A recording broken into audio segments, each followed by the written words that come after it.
सोचिए, आपके पति की नौकरी चली जाए, घर में ईएमआई भरनी है, बच्चों की स्कूल फीस ड्यू है, राशन के पैसे भी पूरे नहीं हो रहे, और आप एक ऐसी महिला हो जिसने कभी घर से बाहर काम भी ना किया हो।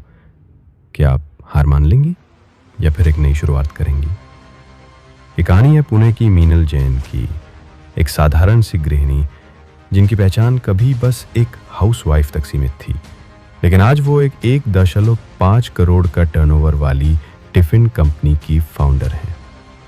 मीनल के पति एक आईटी कंपनी में काम करते थे।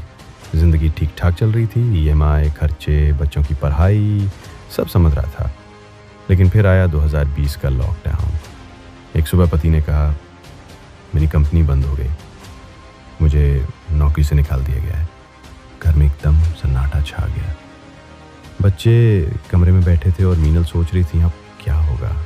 मीनल हमेशा से अच्छा खाना बनाती थी। रिश्तेदार, पड़ोसी सभी उनके हाथ के खाने के फ़ैन थे। उन्हें याद आया कि उनके अपार्टमेंट में रहने वाले कई सिंगल लोग हैं जो बाहर से अनहेल्दी खाना मंगवाते हैं।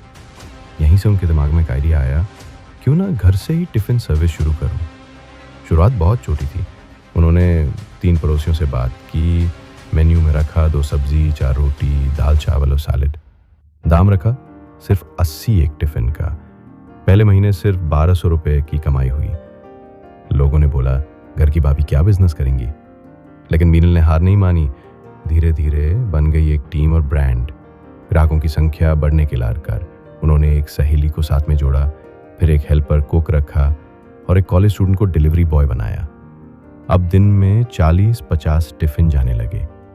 उन्होंने व्हाट्सएप पे मेन्यू शेयर करना शुरू किया, इंस्टाग्राम पे फूड फोटोज़ पोस्ट की, एक लोकल फूड ब्लॉगर को टिफ़िन भेजा। वो ब्लॉगर ने रील्स बनाई और तारीफ़ की। उस दिन के बाद 30 नए ऑर्डर्स आए। द ब्रांड का नाम रखा।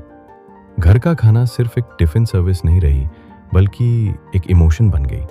लोग कहते, माँ का जैसा खाना मिलता है यहाँ। 200 से ज़्यादा टिफ़िन डेली, 150 से 180 रुपये टिफ़िन है।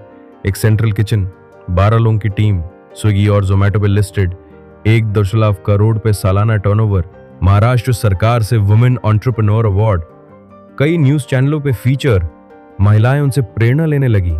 हर रसोई में एक सीईओ छुपा होता है, बस उसे पहचानने की देर है।